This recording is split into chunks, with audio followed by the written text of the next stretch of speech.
What are you worrying about today? I mean, really, what's got your heart tied up in knots? Your mind racing like a storm that won't quit? Is it a job that slipped through your fingers? A dream that feels 1,000 miles away? Or maybe it's a door you've been pounding on, begging it to open, and all you hear is silence? Let me tell you something right now. God's timing is perfect. Not pretty good, not close enough, but perfect. And if you're standing there wondering why that door hasn't budged, it's because He's got a better one waiting, one you can't even see yet. You think He's forgotten you? You think He's too busy running the universe to notice your tears? Oh no, He sees every single one, and He's working right this minute to line up the moment when everything falls into place. Think about Abraham for a second. God promised him a son, a nation, a legacy that would stretch across the stars. But the years dragged on, 10, 20, 25, and Sarah's womb stayed empty. Did Abraham have reason to worry? By human standards, sure. He was old, she was barren, and the promise sounded like a cruel joke. But God wasn't late. He wasn't distracted. He was setting the stage for a miracle so big it would echo through every generation. Isaac didn't come when Abraham wanted him to. He came when God knew the time was right. And when that boy was born, it wasn't just a baby. It was proof that God's clock ticks differently than ours, and His promises never fail. Now I know what some of you are thinking. That's a nice story, but I've been waiting and I'm tired. I've prayed. I've cried. I've done everything I know to do, and still nothing. I hear you. I feel that ache in your voice. But let me ask you something. Raise your hand if you've ever seen a farmer plant a seed and dig it up the next day because he didn't see a tree yet. Anybody? No? Of course not. Because that farmer knows something you've got to grab hold of today. Growth takes time. The seed's down there under the dirt doing what it's meant to do even when nobody sees it. And God's working in your life the same way, underground, out of sight, putting down roots you don't even know about yet. You don't see the harvest because it's not harvest time. But it's coming. Oh, it's coming. Look at Joseph, sold into slavery by his own brothers, thrown into a pit, then a prison, forgotten by everyone except God. Did he have moments of doubt? I bet he did. Did he wonder if God had lost track of him down there in Egypt? Probably. But every step, every betrayal, every locked door was leading him to a palace. Not 1 minute of his pain was wasted. God was weaving a tapestry so grand that Joseph couldn't see the threads until he was standing in front of Pharaoh, second in command of a nation. And when his brothers showed up, starving and desperate, Joseph didn't curse God for the wait.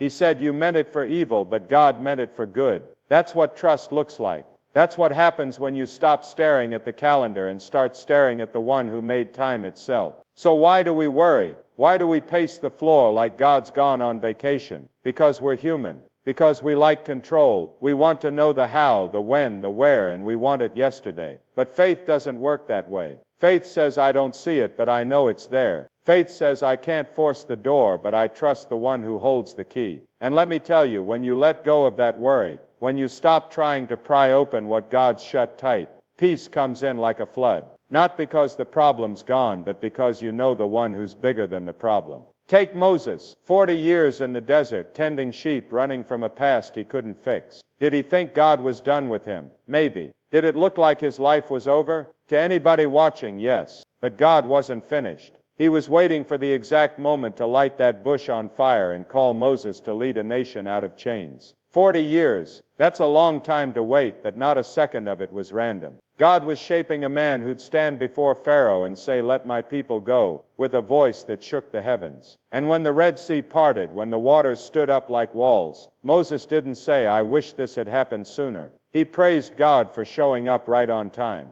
Now let's get real for a minute. Some of you are sitting there and you're not just waiting, you're hurting. You've knocked on doors till your knuckles bled and they're still bolted shut. You've prayed prayers that feel like they're bouncing off the ceiling. And you're asking, how long, Lord? How long do I have to trust? I can't tell you the day or the hour, I'm not God. But I can tell you this, He's never failed. Not once. Not in the Bible, not in history, not in the lives of the people sitting next to you who've seen Him come through. Raise your hand if you've ever seen God make a way where there was no way. Come on, don't be shy. Look around. Those hands are up because He's real, because He's faithful, because His timing isn't just good, it's perfect. Think about the disciples in that boat. Waves crashing, wind howling, Jesus asleep in the stern. They were terrified. They thought they were going under. Don't you care that we're perishing? They shouted. Sound familiar? Don't you care, God, that I'm drowning here? But Jesus didn't jump up in a panic. He didn't apologize for the storm. He stood up, spoke to the wind, and said, "Peace, be still." And it was. The storm didn't catch him off guard. It was part of the plan. He was teaching them to trust, to stop looking at the waves and start looking at the one who walks on water.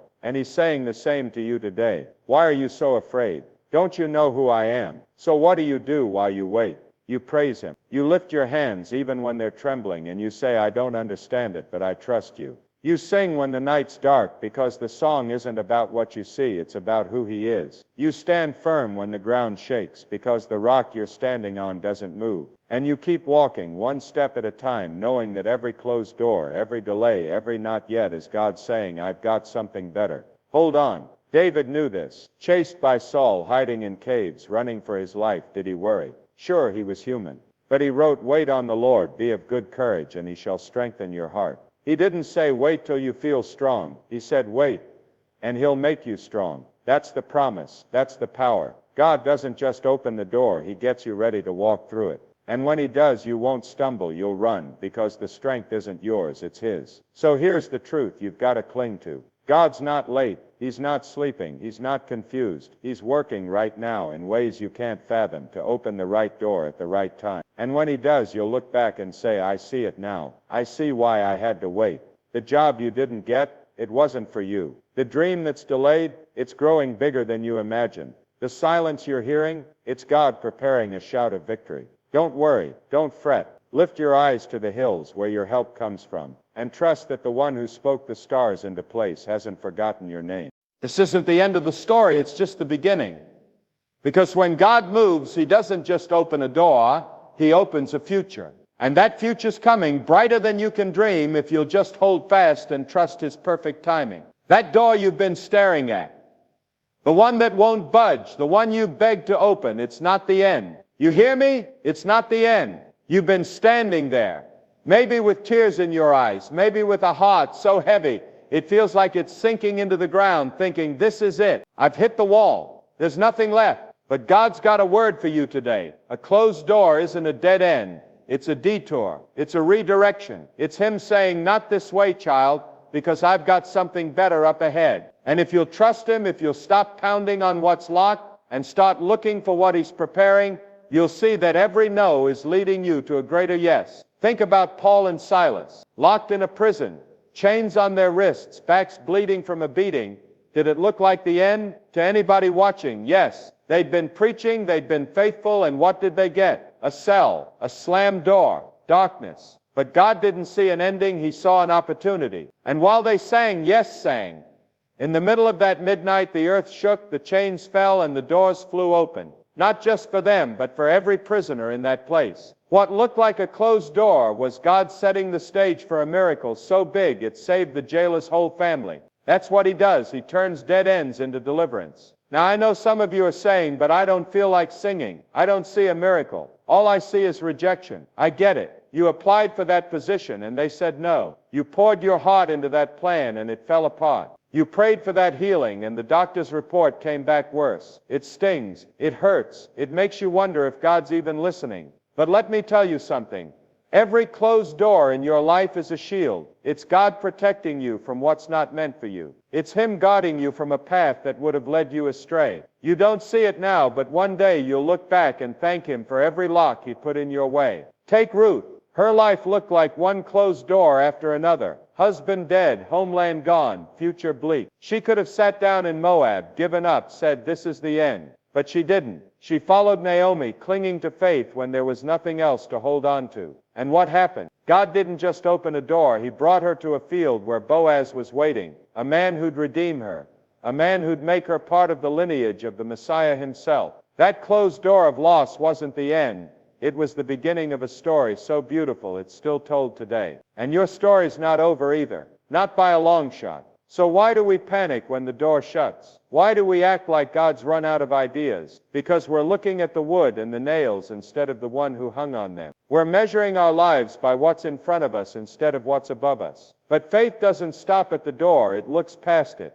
Faith says if this isn't opening, it's because God's got another way. And he always does. Always. Raise your hand if you've ever seen him turn a no into something better than you could have dreamed. Come on, testify. Those hands are up because he's done it before and he'll do it again. Look at Lazarus. 4 days in the tomb, stone rolled across the entrance. Talk about a closed door. Martha said, Lord, if you'd been here, he wouldn't have died. She thought it was over. Mary thought it was over. The mourners thought it was over. But Jesus didn't flinch. He didn't apologize. He stood there and said, roll away the stone. And when Lazarus walked out, grave clothes trailing behind him, they saw it.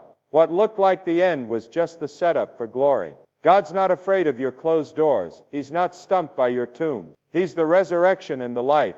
And he's still calling dead things to live. Now let's talk straight. Some of you are carrying fear like a backpack full of bricks. You're afraid that closed door means you're forgotten, that God's passed you by. Can I ask you something? Who told you that lie? Who convinced you that a no from man is a no from God? Because the one who spoke the world into being doesn't run out of option. He's not sitting up there scratching his head saying, well, I guess that's it for them. No, he's crafting a path you can't see, closing what needs to close so he can open what needs to open. And when he does, you'll see why every tear, every weight, every slammed shut moment was worth it. Think about the Israelites at the Red Sea. Pharaoh's army behind them, water in front of them, closed in on every side. Did it look hopeless? Yes. Did they panic? You bet they did. Why'd you bring us out here to die? They cried to Moses, but God didn't bring them there to bury them. He brought them there to show them who he is. And when that sea parted, when they walked through on dry ground, they didn't just escape. They saw that a closed door is nothing to the one who commands the waves. Your Red Sea's not the end either. It's where God's about to split the impossible wide open. So what do you do when the door's shut? You don't sit down and quit. You don't curse the lock. You stand up, you lift your voice, and you say, God, I trust you. You worship when it hurts, because the praise isn't about the door, it's about the doorkeeper. You keep moving because even if you can't see the way, he can. And he's never lost, not once. David said, yea, though I walk through the valley of the shadow of death, I will fear no evil, for thou art with me. That's not a man who stopped at a closed door. That's a man who knows God's walking with him all the way through. And let's not forget Esther, a Jewish girl in a foreign land facing a king who could kill her with a word. The door to the throne room closed to her unless she was summoned. Death waited if she stepped out of line. But God didn't see a closed door. He saw a chance to save a nation. And when she walked in, risking everything, that door didn't just open. It swung wide for deliverance. She didn't know how it'd turn out, but she trusted the one who did. And you've got to do the same. That closed door isn't your defeat. It's your doorway to destiny. Now I want you to hear this. God's not playing games with you. He's not teasing you with dead ends. Every time he closes something, it's because he's protecting you, preparing you, positioning you for what's next. That job you didn't get, it would have drained your soul. That relationship that ended, it wasn't built for your future. That plan that crashed, it was too small for what he's got in mind. He's not saying no to hurt you. He's saying no to save you for something greater. And if you'll stop mourning what's shut and start trusting what's coming, you'll feel the weight lift off your shoulders. So here's the challenge. Let go of the handle. Stop trying to force what God's already decided. Step back, take a breath, and say, Lord, if this isn't it, show me what is. Because he will. He always does. The Bible says the steps of a good man are ordered by the Lord. Not suggested, not hinted at, ordered. That means every closed door is part of the order, part of the plan, part of the path to where you're meant to be. And when you get there, you'll see it wasn't random, it was divine. This isn't about giving up. It's about giving in. Giving in to a God who knows you better than you know yourself. Giving in to a love that won't let you settle for less than his best. Giving in to a promise that says, I will never leave you nor forsake you. The closed door isn't the end, it's the bridge to the open one. And that open one's coming, brighter, stronger, truer than anything you've lost. So don't worry, don't despair. Lift your head, square your shoulders, and trust that the one who shut this door is already turning the key on the next. The door's open. Right now, in this very moment, God's swinging wide the door he's been preparing for you. Can you see it? Maybe it's not what you expected. Maybe it's standing there quiet and unassuming, but it's yours, and he's calling you to step through. Not to crawl, not to hesitate, but to walk bold as a lion, head high, faith blazing, because this is the moment you've been waiting for. You've trusted his timing. You've stood firm through the closed doors, and now he's saying, come on in, child. This is what I've been working on all along. Don't you dare shrink back. Don't you dare let fear whisper you out of your blessing. Step through, because God didn't bring you this far to leave you standing on the porch. Think about Joshua. The Jordan River's in front of him.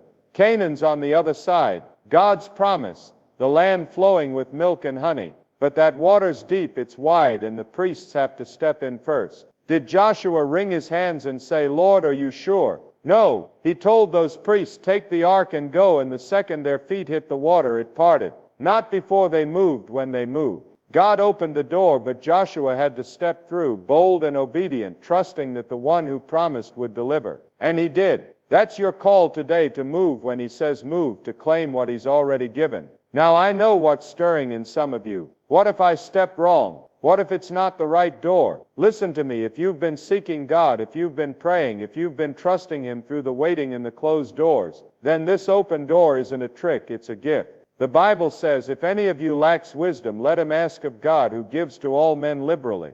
He's not hiding the path from you, he's lighting it up. And when he opens that door, it's not your job to second guess, it's your job to obey. Step through, because doubt will keep you stuck, but faith will carry you forward. Look at Peter, locked in prison, facing death, and an angel shows up, chains fall, doors swing open, guards don't even stir. Did Peter sit there and say, I'll wait till morning to be sure? No. He got up, put his sandals on, and walked out into the night, straight to freedom. God opened the door, but Peter had to take the steps. And when he did, he didn't just escape, he ran to a prayer meeting where the church was crying out for him. That open door wasn't just for Peter, it was for everyone who'd see God's power through his testimony. Your open door's like that too.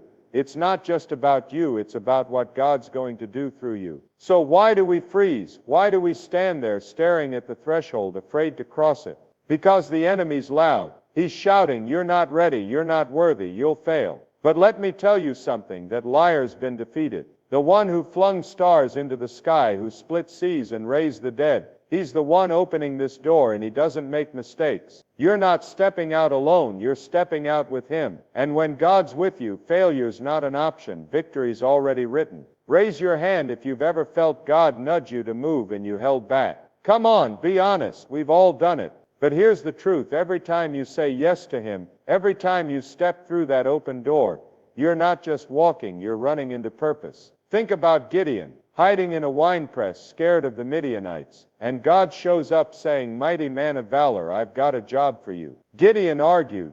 He was the least, the weakest, the nobody. But God opened a door, and when Gideon finally stepped through, torch in hand, trumpet blaring, 300 men took down an army. That's what happens when you trust the open door. It's not about your strength, it's about his. Now let's talk about what's on the other side. You've been waiting, you've been faithful, and God's not opening this door to a wasteland. He's opening it to abundance. Not always the kind you count in coins or cattle. Sometimes it's peace. Sometimes it's purpose. Sometimes it's a calling so big it scares you. Look at the disciples after Pentecost. They'd waited in that upper room, doors shut, praying, trusting. And when the Spirit came, when that door of power opened, they didn't tiptoe out, they preached with fire, and 3,000 souls were saved in a day. That's what God does. He opens doors to more than you ask for, more than you dream. So what's it going to take? Courage, plain and simple. Not the kind that never shakes, but the kind that steps anyway.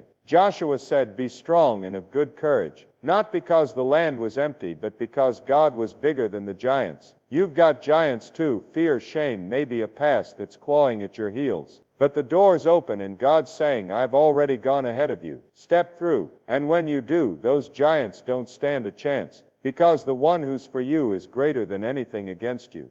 Let's get practical for a minute. Some of you are staring at an open door right now. Maybe it's a chance to forgive somebody who hurt you. Maybe it's a call to serve, to give, to speak up when you've been quiet too long. Maybe it's a new start, a job, a move, a risk you've been dodging. Can I ask you something? What's stopping you? Raise your hand if you know God's been pushing you towards something and you've been dragging your feet. Look around. Those hands are up because we're human, but they're up because he's patient. He's still holding that door, saying, come on, I've got you. Think about Rahab. A harlot in Jericho, no future, no hope, until 2 spies showed up, and God opened a door. Did she deserve it? By man's standards, no. But she stepped through, hid those men, hung that scarlet cord, and when the walls fell, her family was spared. She didn't just survive, she stepped into the lineage of Christ. That's God. He opens doors you'd never knock on yourself, and when you walk through, He rewrites your whole story. Your past doesn't disqualify you. It prepares you for what's next. So here's the charge. Don't wait for the perfect moment. Don't wait till you feel ready. Step now. The Bible says today is the day of salvation. Not tomorrow, not next week, today. That open door's in front of you, and God's not asking you to figure it all out. He's asking you to trust Him with it. Take that step, because the second you do, you'll feel the wind of His Spirit at your back, pushing you into places you never thought you'd go. And when you step through, don't look back. Lot's wife did. She turned to salt because she couldn't let go of what was behind. But you're not made for yesterday. You're made for the promise, for the land ahead, for the joy that's waiting. David said, I will run the way of thy commandments when thou shalt enlarge my heart. That's not a man creeping through a door. That's a man running because God's opened it wide. Run through yours because the one who opened it is running with you. Now I want you to see this.